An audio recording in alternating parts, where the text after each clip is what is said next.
अस्सलाम वालेकुम बच्चों आज हम कुछ फ़िज़िकल क्वांटिटीज़ को डिस्कस करते हैं जिनकी डायमेंशन सेम होती हैं और ये इम्तिहानात के लिए बहुत अहम है।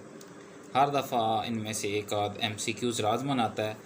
तो आप देखें ज़रा, जो पहला है हमारे पास एंगल स्ट्रेन साइन थीटा पाए और एक्सपोनेंशियल है। आप एंगल को एंगुलर डिस्प्लेसमेंट भी कह सकते हैं। तो इनकी जो डायमेंशन होती है डियर स्टूडेंट्स, बेसिकली ये जो हमारे पास पहली angle strain sine theta pi exponential है, दे आर डायमेंशनलेस।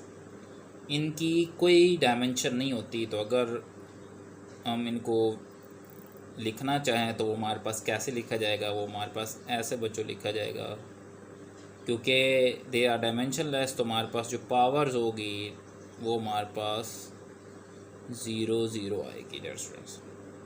इसी तरह जो हमारे पास वर्क, एनर्जी, टॉर्क है, ये तीनों पेयर हैं फिज़िकल क्वांटिटीज़ जो हैं, इनकी डायमेंशन सेम होती है। तो अगर मैं डायमेंशन इनकी लिखना चाहूँ तो फिर हमारे पास कैसे आएगी? वो हमारे पास कुछ ऐसे आएगी, ml⁻², डियर स्टूडेंट्स, और t-2 आएगी। इसी तरह हमारे पास नेक्स्ट है टाइम, L/R CR है ये हमारे पास, और √LC हमारे पास है इंडक्टेंस एंड कैपेसिटेंस। तो डियर स्टूडेंट्स, इनकी जो डायमेंशन आएगी वो टाइम वाली आएगी। वो अगर हम लिखना चाहें तो हमारे पास m की 0, इसी तरह L0 होगा डियर स्टूडेंट्स, और t आएगा। और जब हम नेक्स्ट देखते हैं, हमारे पास फ्रीक्वेंसी है ओमेगा, एंगुलर वेलोसिटी की बात कर रहा है।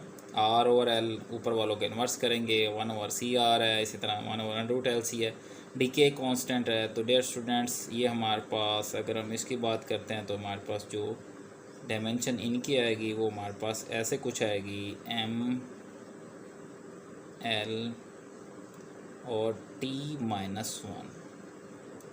डियर स्टूडेंट, फ्रीक्वेंसी और टाइम पीरियड का इन्वर्स रिलेशन होता है, इस वजह से डायमेंशन जो आएगी वो टाइम पीरियड की डायमेंशन के इन्वर्स आएगी।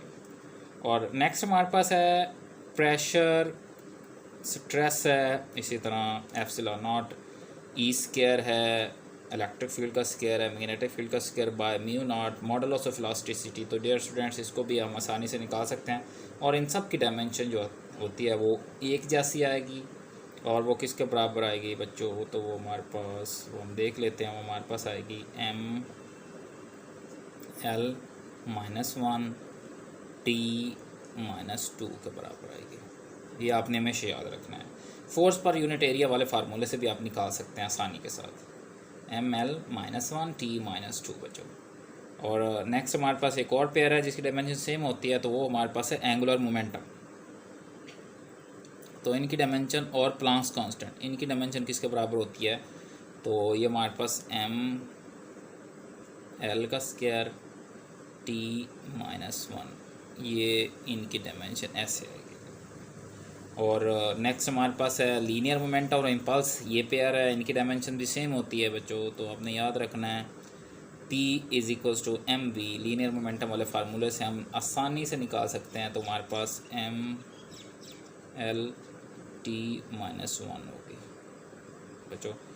और नेक्स्ट हमारे पास एक पेयर है वेवलेंथ, आपको पता है डिस्टेंस है, लाइट ईयर भी डिस्टेंस है। तो अगर मैं इसकी डायमेंशन लिखना चाहूँ तो हमारे पास मैस तो 0 होगा, L⁻1 होगी और T⁻0 होगी। तो ये ऐसे कुछ होगा। इसी तरह जो हमारे पास लास्ट है बच्चों पेयर, वो हमारे पास वेलोसिटी है, और ये भी हमारे पास क्या है, वेलोसिटी के बराबर ये फैक्टर होता है। E और B भी वेलोसिटी के बराबर होता है, और ये एस्केप वेलोसिटी है। तो जब हम इसको निकालेंगे बच्चों तो हमारे पास क्या आएगा, m⁻0 होगा और L⁻t-1 के बराबर होगा। ये बहुत इंपॉर्टेंट डायमेंशंस के पेयर हैं, इनको आपने अच्छे से तैयार करना है।